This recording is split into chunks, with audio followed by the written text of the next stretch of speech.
When the offering plate comes around or a charity asks for support, most freeze on a single anxiety-inducing question: how much should I give? Because our world measures success by numbers, we calculate the sheer volume of a donation. We place a small contribution on one side of the scale and watch the heavy side drop under the weight of a massive check. Calculating generosity purely by monetary value turns the act of giving into a rigid mathematical equation. It quickly becomes a heavy obligation, driven by guilt or pressure to meet a specific quota. We start viewing our resources as a tax we owe, rather than a gift we share. The Apostle Paul presents a different framework in 2 Corinthians chapter 9. He writes that each person must give as they have decided in their heart, not reluctantly or under compulsion. He notes that God actively desires a cheerful giver. If parting with your resources feels like paying a stressful penalty, you are evaluating your generosity with a broken system. God is far less concerned with the dollar amount you place in the plate than he is with the condition of the heart behind it. You can see this alternative economy at work in a first-century temple treasury. As Jesus observed the crowd, wealthy individuals stepped up to the offering boxes, depositing massive fortunes for everyone to see. Then, a widow approached. She dropped in 2 small, deeply weathered copper coins.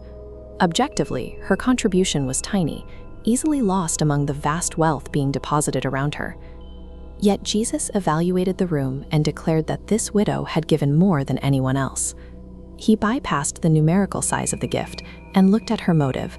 She gave from a place of deep trust and sacrifice, rather than parting with surplus wealth to fulfill a duty or impress an audience.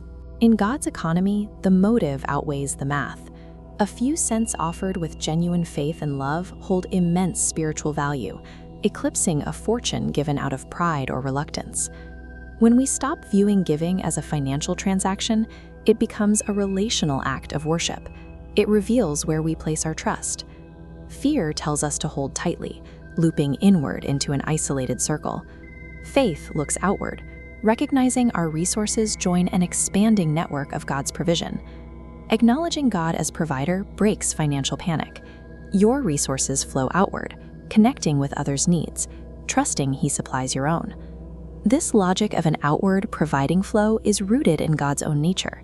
The scriptures frame the arrival of Jesus Christ as the ultimate instance of this, God giving his most precious resource to meet a human need.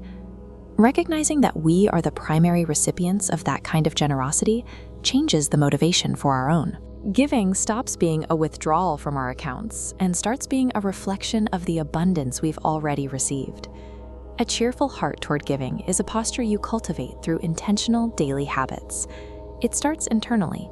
You wield this mindset by thanking God for his provision in your life and by taking time to pray for the people and ministries you choose to support. Then you make external shifts. Instead of letting giving be an afterthought, you make it a planned priority in your budget. And you practice giving quietly without seeking public recognition. Practicing these habits allows you to actively participate in the work God is already doing to bless the world around you. As these habits take root, the internal metric for giving shifts away from numerical obligation. You may find that what once felt like a recurring debt has become a purposeful way to honor God's goodness. Thanks for watching. Please like and subscribe.